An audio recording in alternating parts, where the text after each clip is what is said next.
Republicans currently opposing the Senate's bill, is joining us now. Senator Rand Paul of Kentucky is with us. We'll keep an eye on what's happening with the president and his greeting with the India Prime Minister. Of course, Senator Paul, you are a member of the Committee on Health, Education, Labor, and Pensions. You've been thinking a lot about this issue. What does this bill need to get you to vote yes? Well, you know, the fundamental flaw of Obamacare is that it says you can buy insurance after you get sick, but it also tells young, healthy people that your insurance is going to cost more because there's 12 regulations or mandates that every insurance policy has to have. When you mandate what insurance has to cover, you increase the price, you price out the young, healthy people, and the only people left in the insurance market get sicker and sicker. It's what they call adverse selection. It's also referred to as the death spiral of Obamacare.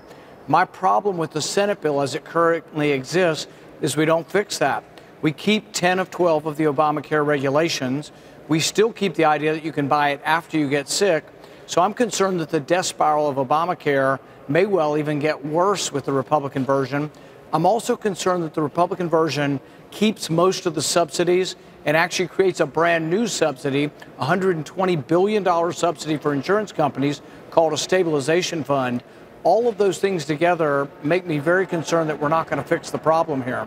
So you see this being too similar to Obamacare. What you see are problems. However, let me show you the latest numbers, the latest polling of the American people. Right now, 51% of those polled have a favorable view of Obamacare. That is the highest number the Kaiser Foundation, Family Foundation has seen in polling, and above that 50% threshold since they began keeping track. 79 polls since 2010. Meantime, you can see the GOP healthcare plan is just 30%. Obamacare is popular right now, Senator. Well, I would say the most important poll is if you say the individual market, if you're a plumber or you're a pest control guy and you're trying to buy insurance, in 50% of the country, there's only one insurer. We now have many counties where there's no insurers. So I think without question, Obamacare is a failure, and it's getting worse. Premiums have gone up 105% since we got Obamacare in the individual market.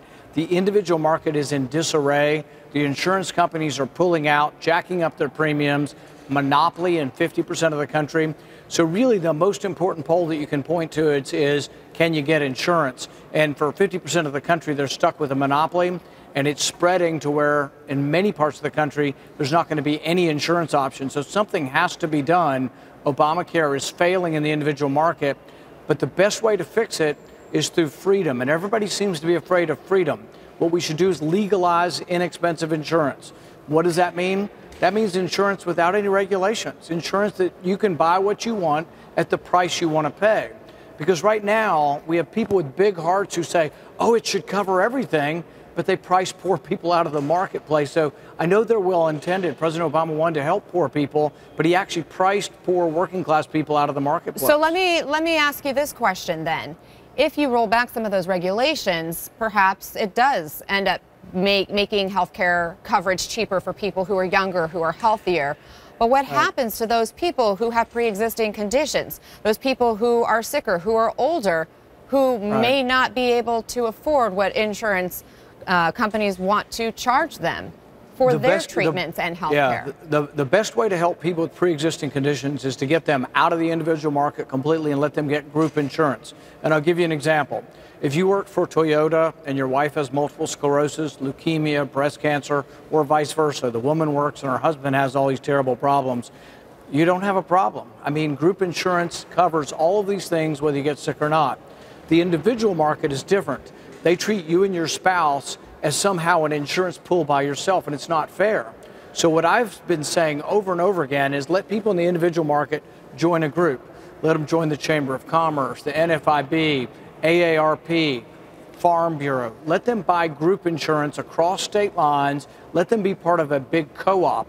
Not that the government creates, but that we let the market create. And I think if you have confidence in capitalism, what would happen is virtually everyone would get coverage through a group plan then. There would be a few people who fall through the cracks, and I think that's what Medicaid's for.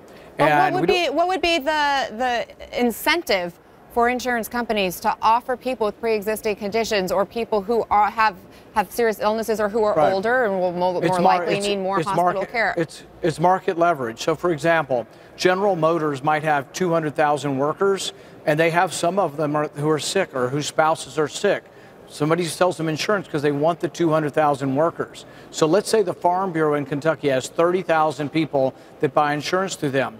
What if they say tomorrow, we're no longer buying individual policies, we're going to go to one of the insurance companies and see if one of them will sell us and get all of our business, but we want a group policy. I think they have the market leverage to do this. Imagine AARP. AARP has 33 million people. If they chose to negotiate for health insurance, who wouldn't want their business? Insurance companies couldn't afford not to turn them down. I hear where you're going. So President Trump gave you and a few others a phone call, we know, over the weekend. I'm curious, what did he ask you, and did you come to any sort of agreement?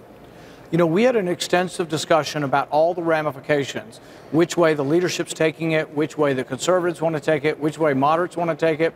And what I told him that would get me on board, and we had, I think, a very frank discussion about this. I told him if we narrow the focus, let's just say we aren't going to fix everything. In fact, I don't think everything is fixable in healthcare. Let's say we're going to try to repeal as much as we can of Obamacare, and then we're going to work with the Democrats over the next 6 months to try to fix any remaining problems. I think once it's no longer a debate about repeal, but when it's a debate later on about how we fix healthcare, then maybe there could be some bipartisan coming together. But Obamacare is in such terrible straits, we should try to repeal as much as we can now of the taxes, the regulations, and see if we can do something to patch up Medicaid until we can get to a position where we can fix it. But Senator, the bill with would all have due to be respect, you narrower. guys had 7 years to come up with the plan to replace Obamacare. Do you think there's going to be a vote this week, real fast, before I let you go? Well, what we have is still some disagreement. We have conservative members who still want to repeal it, but we have some moderate members who want to keep it. And that's what we're going to have to figure out in the next couple of days. Is it going to happen this week? We'll see. I think it's a lot to digest in 1 week, not only to read the bill, but we don't even have the CBA score till this afternoon. So I think it would be very, very ambitious to think you could get it done. So far, the Senate leadership is not negotiating with our office. I'm trying to negotiate with the president, but really the president is going to have to tell leadership they're going to have to negotiate with some of us who don't see this bill as being good for the country.